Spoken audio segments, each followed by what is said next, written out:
Hello students, today we are going to start the physical properties of hello alkane या फिर हम कह सकते हैं अल्काइल हैलाइड। ठीक है, प्रीवियस क्लास में हमने बेसिकली कौन सा टॉपिक फिनिश किया था? Generally preparation of haloalkanes, और उसके ऊपर कुछ कन्वर्जन्स करी थी। ठीक है, तो अब हम स्टार्ट करने जा रहे हैं physical properties of hello alkane.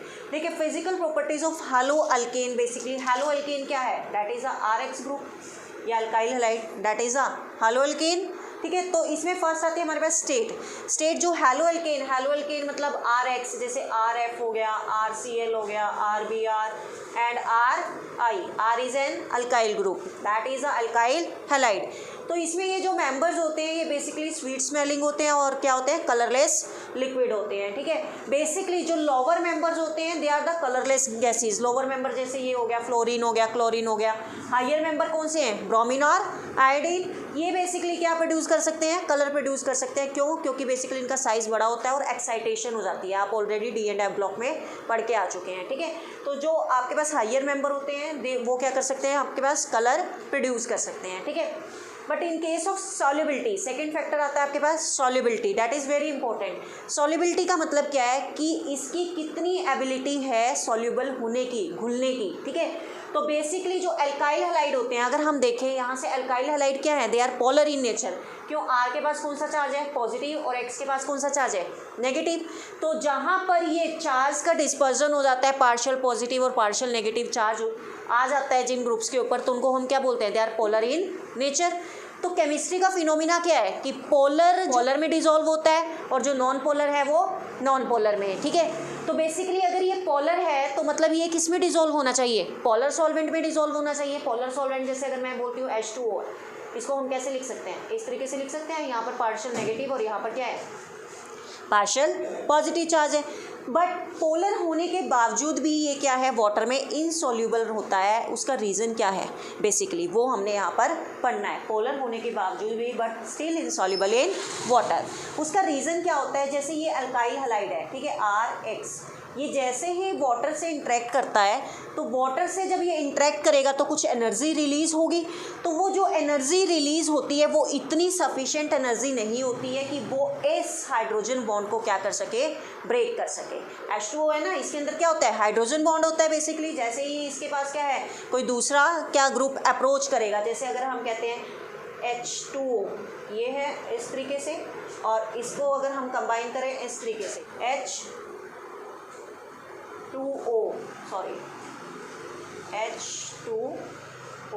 तो इनके बीच में क्या बन रही है? This one is a hydrogen bonding. ठीक है, तो बेसिकली क्या होता है, जब ये अल्काइल हैलाइड वाटर के साथ इंटरेक्ट करता है, मतलब जब आप अल्काइल हैलाइड को वाटर के अंदर डालते हो तो उसमें से कुछ एनर्जी रिलीज होती है, और वो जो एनर्जी रिलीज होती है वो इतनी सफिशिएंट नहीं होती कि वो इसको क्या कर सके? ब्रेक कर सके, इसकी बॉन्डिंग को।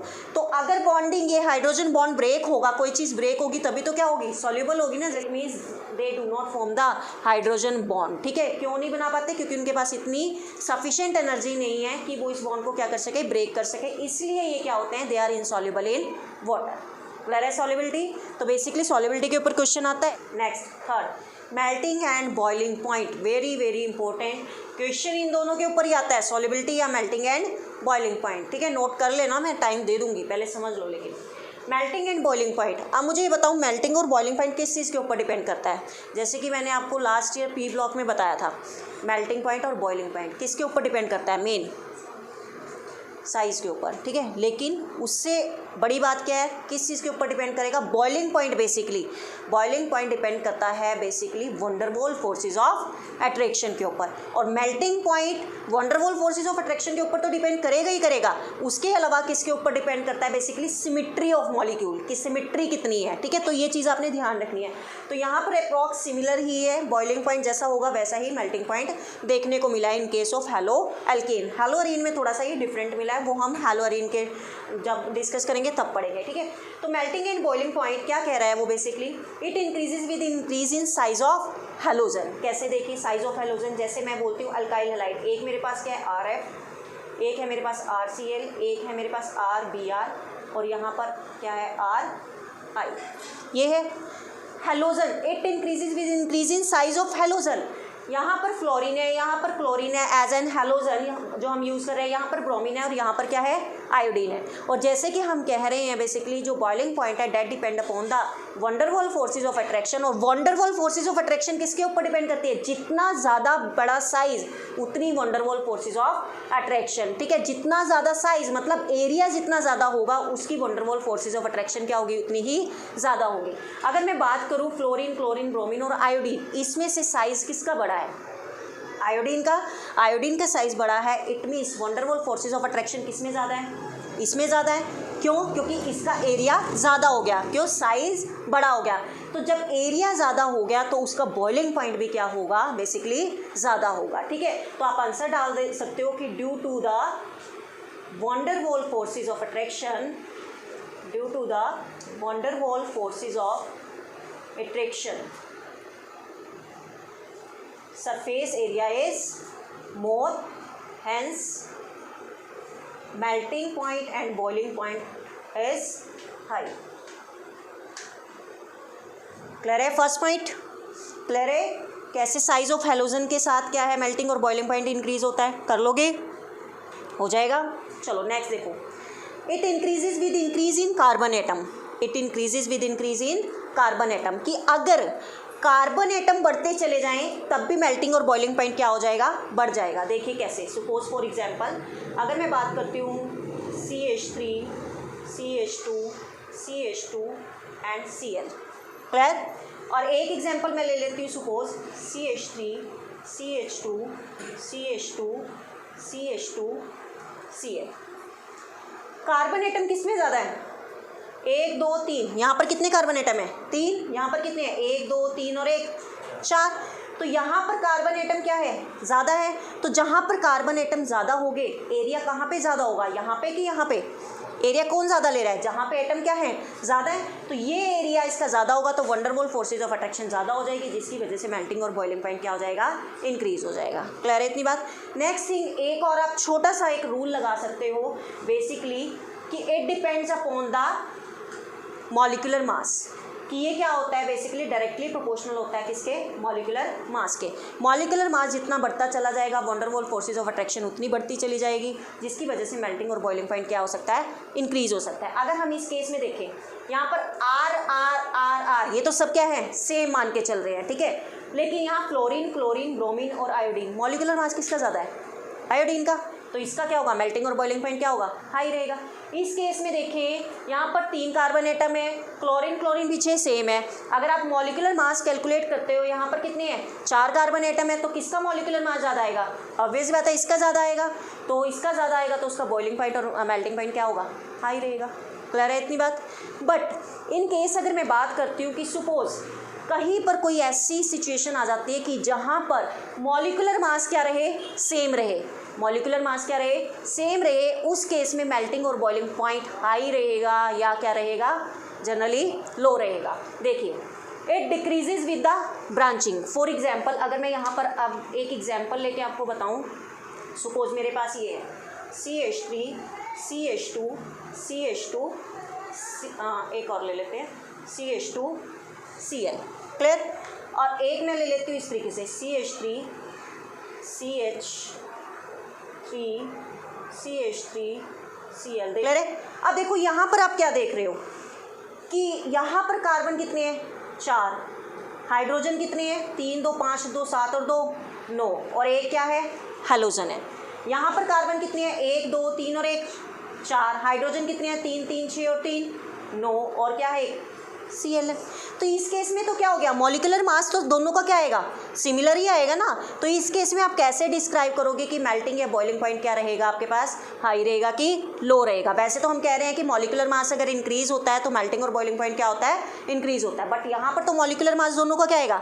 सेम आएगा। तो अब हमें यहाँ पर कॉन्सेप्ट देखना है कि किसके पास वंडरवॉल फोर्सेज ऑफ अट्रैक्शन ज़्यादा है, और वंडरवॉल फोर्सेज ऑफ अट्रैक्शन कहाँ पर ज़्यादा होगी? जहाँ पर एरिया ज़्यादा होगा।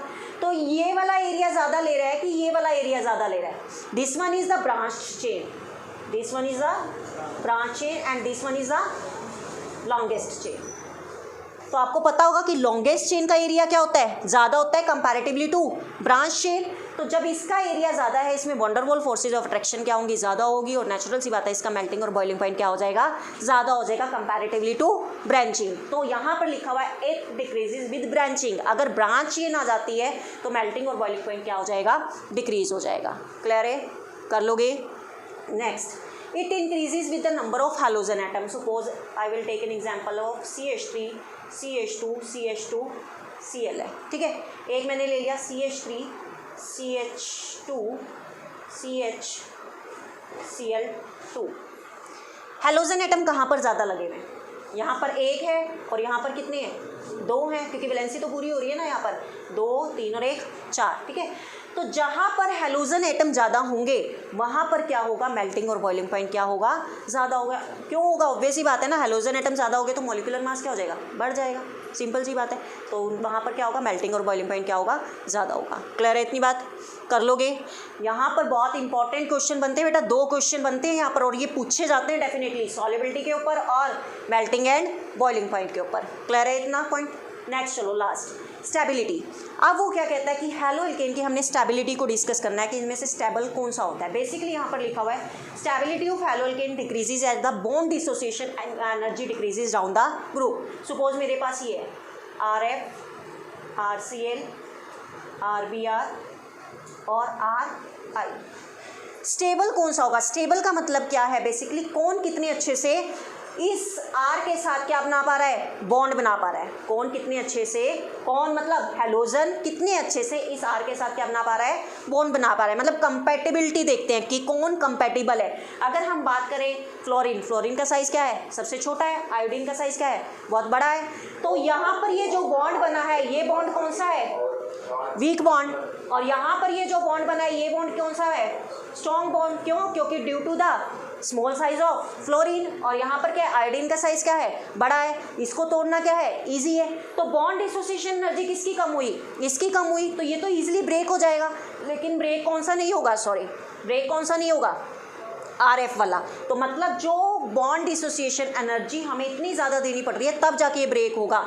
तो इतनी स्टेबल कौन सा होगा, ये, क्योंकि इसको थोड़ी सी एनर्जी देने पर ये क्या है, ब्रेक नहीं हो रहा है, यहाँ से टूट नहीं रहा है ये बॉन्ड। तो मतलब क्या है, RF is more stable as comparatively to Cl as comparatively to Br। मतलब जैसे जैसे हम on moving down the group move करते हैं बेसिकली, तो हमारे पास साइज बढ़ जाता है। साइज बढ़ने से बॉन्ड डिसोसिएशन एनर्जी क्या हो जाती है, डिक्रीज हो जाती है। बॉन्ड डिसोसिएशन एनर्जी डिक्रीज होगी तो इट मीन्स उसकी स्टेबिलिटी भी क्या हो जाएगी, कम हो जाएगी। क्लियर है इतनी बात। तो बेसिकली ये थी आपके पास फिजिकल प्रॉपर्टीज, ठीक है। फिजिकल प्रॉपर्टी फर्स्ट हमने डिस्कस करी state, second solubility, third melting and boiling point and fourth one is the stability, ठीक है। तो यहाँ पर हमारा ये हैलो एल्केन की फिजिकल प्रॉपर्टीज बेटा खत्म होती है। नेक्स्ट वीडियो में हम आएंगे नेक्स्ट लेक्चर के साथ। इन मीन टाइम अगर आपको कोई प्रॉब्लम आती है then you can do comment and ask. Okay, thank you.